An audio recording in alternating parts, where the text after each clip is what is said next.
Compañeros judiciales, reciban un cordial saludo desde la Corte Nacional de Justicia. El tema que nos convoca en este trabajo es el método alternativo de solución de conflictos en materia penal, la conciliación, las reglas generales para su aplicación. Para entender de qué estamos hablando, vamos a tener una breve descripción de qué debemos entender por métodos alternativos de solución de conflictos. Son aquellos procedimientos que buscan la solución a los conflictos, en este caso jurídicos, entre las partes, ya sea de manera directa entre ellas o con el nombramiento de agentes negociadores, como cuando hablamos de la negociación, o cuando interviene un tercero imparcial, en el caso de la mediación, la conciliación y el arbitraje. Vamos a ver que en el Código Orgánico Integral Penal la mediación como tal no está contemplada dentro de los métodos alternativos de solución de conflictos y las reglas para su aplicación tienen que ver concretamente con la conciliación. En el Ecuador, la Ley de Arbitraje y Mediación desarrolló los métodos alternativos de solución de conflictos en el año 1997, antes de la Constitución del 98, pero la Constitución del 98 ya acogió esta normativa. La Constitución de Montecristi del 2008 mantendrá su aplicación de tal modo que esta está siendo hoy desarrollada en el Código Orgánico Integral Penal y también en el Código General de los Procesos, que desde su promulgación serán orales en materias no penales. La Constitución, como ustedes saben y conocen, establece en su artículo 190 los medios alternativos de solución de conflictos y reconoce el arbitraje, la mediación y otros procedimientos alternativos para la solución de conflictos. Estos procedimientos se aplicarán con sujeción a la ley en materias en las que por su naturaleza se pueda transigir. En la contratación pública procederá el arbitraje en derecho, porque ustedes saben que hay un arbitraje en equidad y un arbitraje en derecho. Se establece que será el arbitraje en derecho únicamente, previo pronunciamiento favorable de la Procuraduría General del Estado y con las condiciones establecidas en la ley. Por eso es fundamental que sea la normativa secundaria la que regule cómo vamos a aplicar los métodos alternativos de solución de conflictos para evitarnos problemas justamente en su aplicación. La conciliación penal en el Ecuador. La conciliación penal es un acto procesal voluntario que consiste en armonizar los intereses de las partes en conflicto. Lo resuelto se redacta en un acta de conciliación que tiene el carácter de cosa juzgada. Esto es fundamental, ese carácter de cosa juzgada, porque nos lleva inmediatamente a la ejecución de las sentencias y hemos ahorrado tiempo y dinero al aparato judicial del Estado en una forma que obviamente nos está ofreciendo un método que cumple con los principios de inmediación, de celeridad y los otros principios contemplados tanto en la Constitución como en el Código Orgánico Integral Penal. El Estado ecuatoriano, con la implementación del COIP, al involucrar la conciliación como una alternativa procesal, responde a la concepción de justicia restaurativa. Y esto debemos tenerlo claro, entender la justicia restaurativa como esa justicia que restablece la armonía, la paz social en la sociedad, que no busca la vindicta pública, que no busca la venganza, que no ve a la pena como un fin en sí mismo, sino la armonía, la resocialización, la paz en definitiva como un objetivo fundamental. Entendida entonces como un justo equilibrio de pretensiones entre el victimario y la víctima, me emociona hablar de esto porque hace años, cuando empezamos con los métodos alternativos de solución de conflictos, era impensable considerar siquiera que podríamos tener encuentros víctima-victimario. Y debemos contemplar y debemos considerar que tanto la víctima como el victimario son las dos caras de la misma moneda. Entonces, esta institución va a permitir imponer una sanción justa a quien comete el delito y una debida reparación a quien es víctima del delito, lo cual, bajo parámetros constitucionales, devuelve el conflicto a las partes. Y son estas, las partes, las que mejor conocen qué mismo pasó, qué sucedió en ese día y hora en que ocurrió el conflicto. Muchas veces, cuando se trata de los jueces u otros agentes los que van a resolver sobre un conflicto, las partes se quedan con un sinsabor, porque ellos dicen en su fuero interno, no fue esto lo que sucedió, fue otra cosa. Entonces, cuando hablamos de esta devolución a las partes de la posibilidad de solución de un conflicto, estamos hablando de una forma de solución que pone fin definitivamente al conflicto y que realmente restablece la armonía de la sociedad, tratada de una forma técnica y profesional, como vamos a ver. ¿Qué es la justicia restaurativa? La justicia restaurativa en materia penal dista, como había dicho, del tradicional enfoque del fin de la pena como retribución y prevención. En este nuevo contexto, el delito es castigado de forma diversa. Esto es, da un nuevo significado y preponderancia a la compensación, a la reparación, a la indemnización por sobre el sufrimiento y la venganza como retribución del daño inferido. Es un nuevo movimiento en el campo de la victimología y la criminología, reconociendo que el crimen causa daños a las personas y comunidades. Se insiste en que la justicia repara esos daños y que a las partes se les permita participar en este proceso, ser agentes activos en la solución del conflicto que ellos han vivido. Los programas de justicia restaurativa, por consiguiente, habilitan a la víctima, al infractor y a los miembros afectados de la comunidad para que estén directamente involucrados en dar una respuesta al crimen. La conciliación ha existido desde hace muchísimos años en el Ecuador en materias no penales. Recordemos la conciliación o la audiencia de conciliación en litigios civiles.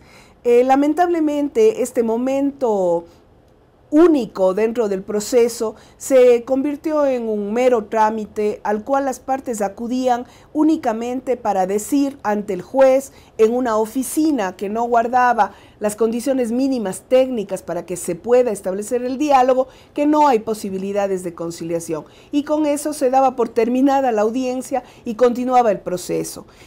Entonces hemos perdido procesalmente uno de los momentos de más riqueza en la posibilidad del diálogo para la solución del conflicto. La conciliación no es una novedad. Como he dicho, la mediación no ha sido tratada en el COIP. Hablamos de conciliación concretamente, a veces se utilizan los términos facilitación, conciliación, mediación en los países de la región. En Colombia se habla mucho de conciliación. Hemos tomado, el legislador ha preferido utilizar la palabra conciliación en materia penal y lo vamos a desarrollar de esta manera. Vemos que la conciliación penal existe en legislaciones de otros países. El ejemplo más cercano es quizá Colombia. Se utiliza la conciliación penal en delitos querellables como la injuria, la calumnia, maltrato mediante restricción a la libertad física, malversación y dilapidación de los bienes familiares, hurto simple. Estos son los delitos contemplados para la conciliación penal en Colombia. En otros países como Venezuela, Nicaragua, El Salvador, la utilizan mucho para el juzgamiento de adolescentes infractores. En el Ecuador, en materia de adolescentes infractores, tampoco es una novedad. El artículo 294 del Código de la Niñez y Adolescencia regula la mediación, le llama mediación en el Código, como un método de solución alternativo de conflictos, justamente cuando se trata de adolescentes infractores. La conciliación, concretamente en el Código Orgánico Integral Penal, vemos que hoy tenemos una nueva normativa, tanto en el ámbito sustantivo, adjetivo y de ejecución. teniendo entre los nuevos aportes que trae el COIP una institución jurídica determinada en el libro segundo, en el título 10º, denominada Mecanismo Alternativo de Solución de Conflictos, que en su capítulo segundo regula la conciliación como medio de advenimiento entre las partes. El primer artículo del Código trata las reglas generales para su aplicación, que vamos a ver una por una de qué se trata. Esto daría fin a una controversia de índole penal. La conciliación como medio está tratada en el Código Orgánico Integral Penal desde el artículo 663 al 665. Aquí consta el articulado al que debemos referirnos cuando hablemos de este método alternativo de solución de conflictos. Pues el Código Orgánico Integral Penal acoge el mandato constitucional de oportunidad y mínima intervención penal. El legislador decidió incorporar esta institución para delitos sancionados con pena privativa de libertad de hasta 5 años, delitos de tránsito que no tengan resultado de muerte y delitos contra la propiedad cuyo monto no exceda de 30 salarios básicos unificados del trabajador en general. Estamos hablando al día de hoy de $10.200. Es decir, aquellos en que el bien jurídicamente protegido no es esencial y su vulneración afecta la órbita individual de la víctima. Antes de seguir, quisiera que tengamos en mente algunos delitos que están sancionados con pena de hasta 5 años para que tengamos claridad en cuándo sí procede el método alternativo de solución de conflictos. Entre otros tenemos, cuando se trate del delito de abigeato, de perjurio, de hurto, delitos contra el suelo, el testaferrismo, la asociación ilícita, es decir, el abuso de armas de fuego, es decir, tenemos algunas opciones en las que directamente podemos aplicar. Lamentablemente tenemos que tener en cuenta que el nuevo Código Orgánico Integral Penal, digo lamentablemente porque ha habido un mal uso de esta frase hasta 5 años cuando los jueces no aplicaban la pena en concreto, sino la pena en abstracto, y esto nos ha llevado a algunas distorsiones y a algunos casos en los que no se debe aplicar el método alternativo de solución de conflictos porque el legislador los ha dejado fuera. Entonces es fundamental que tengamos en cuenta el capítulo que establece cuál es la conducta de quien comete el delito y el tema de la aplicación de las atenuantes y las agravantes, porque en el caso de las atenuantes, de 2 o más atenuantes, se va a reducir en 1/3 la aplicación de la pena, y en el caso de que haya basta una sola agravante, se va a incrementar en un 1/3 desde la pena máxima considerada en el delito en concreto. Entonces, para que no nos equivoquemos en esto, para que tengamos claridad de cuándo utilizar, fijémonos en los delitos que están sancionados con pena de hasta 5 años sin hacer este ejercicio de ponderación o de proporcionalidad entre pena en concreto y pena en abstracto. Si está sancionado hasta 5 años de privación de la libertad, procede el método alternativo, procede la conciliación en los supuestos en los que hemos estado conversando. De igual manera se ha establecido que se excluyen de este procedimiento las infracciones, y tomen en cuenta esto porque es fundamental, por ejemplo, contra la eficiente administración pública o que afecten intereses del Estado, delitos contra la inviolabilidad de la vida, la integridad y la libertad personal con resultado muerte, delitos contra la integridad sexual y reproductiva y delitos de violencia contra la mujer o miembros del núcleo familiar. No importa si alguno de estos delitos está sancionado con una pena menor a 5 años, simplemente está excluido del catálogo del método alternativo de solución de conflictos. ¿Y por qué sucede esto? Ustedes me dirán, pero hoy se está hablando de encuentros victimario, por ejemplo, en la Argentina, en delitos de violación o en delitos sancionados de manera muy grave. Sí, quizá en algún momento lleguemos a tener esa posibilidad de que el diálogo sea la principal herramienta para la solución de conflictos y logremos realmente satisfacer tanto la pretensión del Estado de sancionar una conducta que está en el catálogo de infracciones como la necesidad de la víctima de reparación ante el cometimiento de un delito. Pero por hoy el legislador es muy claro y específico en cuáles son las circunstancias que están siendo, que excluyen la aplicación del método, y vamos a tener que observar eso, porque además el no observar esas restricciones o esos límites son las que causan los problemas que nos podemos ver abocados en casos en los que efectivamente con una interpretación se pueda favorecer a alguien y se pueda no satisfacer los derechos que tiene la víctima concretamente. Bueno, los principios que tienen que ver con la conciliación son los siguientes: la voluntad de las partes, la confidencialidad, la flexibilidad, la neutralidad, la imparcialidad, la equidad, la legalidad y la honestidad.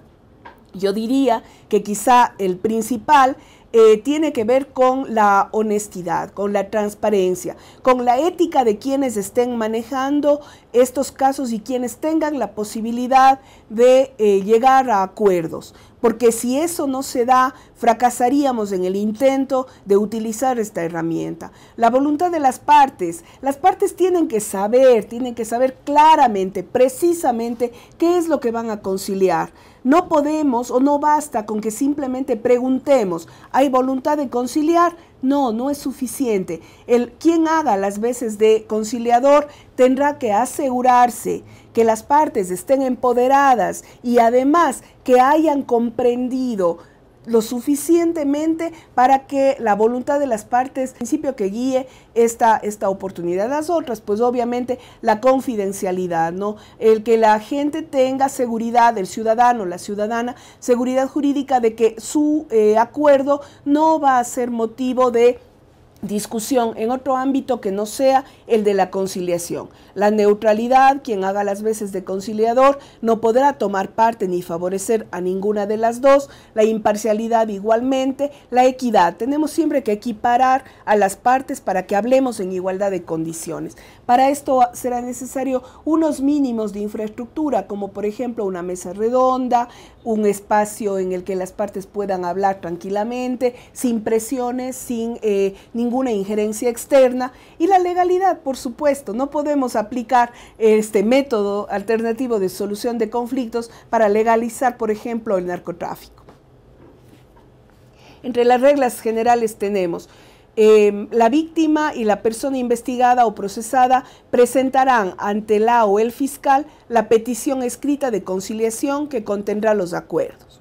Estos acuerdos deben ser muy claros, muy concisos, muy concretos para que sea más fácil el seguimiento del acuerdo. 2. Si el pedido de conciliación se realiza en la fase de investigación, la o el fiscal realizará un acta en la que se establecerá el acuerdo y sus condiciones y se suspenderá su actuación hasta que se cumpla con lo acordado. Una vez cumplido el acuerdo, se archivará la investigación de acuerdo con las reglas del presente código. Es importante aquí que tomemos en cuenta algo. Tiene que haber un funcionario o alguien que se encargue de verificar el cumplimiento de los acuerdos de conciliación. Caso contrario, se pueden dar situaciones en las que solo el paso del tiempo lleve a que el delito en sí quede en la impunidad porque no se verificó el acuerdo. Y también tomemos en cuenta que si se llega a la conciliación en la indagación previa, el resultado será el archivo del proceso. 3. Si el investigado incumple cualquiera de las condiciones del acuerdo o transgrede los plazos pactados, la o el fiscal revocará el acta de conciliación y continuará su actuación. Por eso es fundamental que durante el plazo establecido, que ojalá fuera lo más corto posible, el juez tiene que estar atento a cualquier circunstancia que se dé dentro de este plazo, ya sea coercitiva o de cumplimiento, para ir verificando que efectivamente vamos llegando a la mediación. 4. Si el pedido de conciliación se realiza en la etapa de instrucción, porque aquí observamos que puede darse tanto en la indagación previa como en la instrucción fiscal, la o el fiscal, sin más trámite, solicitará a la o el juzgador la convocatoria a una audiencia en la cual escuchará a las partes y aprobará la conciliación. En la resolución que apruebe el acuerdo, ordenará la suspensión del proceso hasta que se cumpla con lo acordado y el levantamiento de las medidas cautelares de protección si es que se dictaron.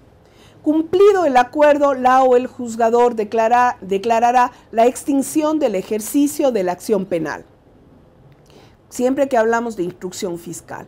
6. Cuando la persona procesada incumpla cualquiera de las condiciones del acuerdo o transgreda los plazos pactados, que dice hasta 180 días, ojo, no volvamos a ponerle el máximo del plazo, sino que los jueces, las juezas y los jueces sabrán establecer cuándo ponen 180 días, cuándo ponen 20, cuándo ponen 50 o cuándo ponen 100. Pero esto ya dependerá de qué caso concretamente estemos tratando. Cuando la persona procesada incumpla cualquiera de las condiciones del acuerdo o transgreda los plazos pactados, a pedido de la o del fiscal o de la víctima, la o el juzgador convocará a una audiencia en la que se discutirá el incumplimiento y la revocatoria de la resolución de conciliación y la suspensión del procedimiento. 7. En caso de que en la audiencia la o el juzgador llegue a la convicción de que hay un incumplimiento injustificado y que amerita dejar sin efecto el acuerdo, lo revocará y ordenará que se continúe con el proceso conforme las reglas del procedimiento general. El plazo máximo para cumplir los acuerdos de conciliación será de 180 días. Plazo máximo. No nos olvidemos de esto. Durante el plazo para el cumplimiento de los acuerdos de conciliación, se suspenderá el tiempo imputable a la prescripción del ejercicio de la acción penal y los plazos de duración de la etapa procesal correspondiente. No se admitirá prórroga del término para cumplir el acuerdo. Revocada el acta o resolución de conciliación, no podrá volver a concedérsela. Estos son los numerales que establecen el procedimiento para la conciliación.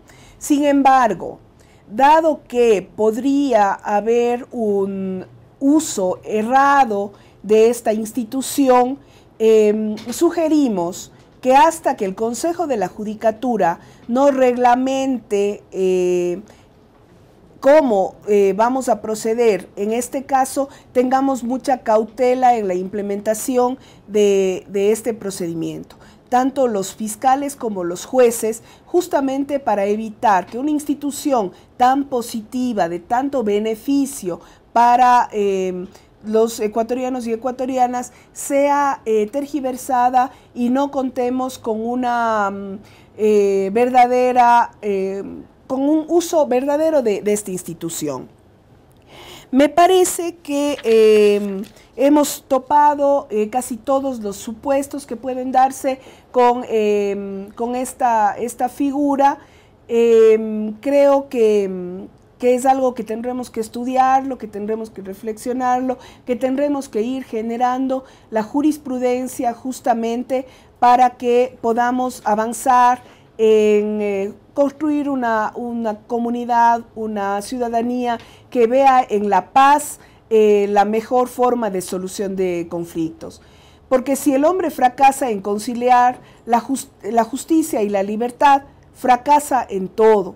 Creemos que el diálogo es la herramienta mejor que tenemos los seres humanos para llegar a acuerdos, para tener paz, para solucionar nuestros propios problemas. Entonces, herramientas como estas están encaminadas hacia esa justicia restaurativa que busca, en definitiva, que la convivencia entre los ciudadanos y ciudadanas sea una convivencia pacífica. Espero haberles dado algunas ideas que a juezas y jueces de garantías penales, a fiscales, a defensores públicos y a los funcionarios y funcionarias que están todos los días administrando justicia, tengan en esta explicación una herramienta que ojalá sea muy fructífera en este nuevo campo en materia penal que ha abierto el COIP y que nos lleva a derroteros que ojalá siempre sean los de la paz. Muchas gracias. Consejo de la Judicatura. Hacemos de la justicia una práctica diaria.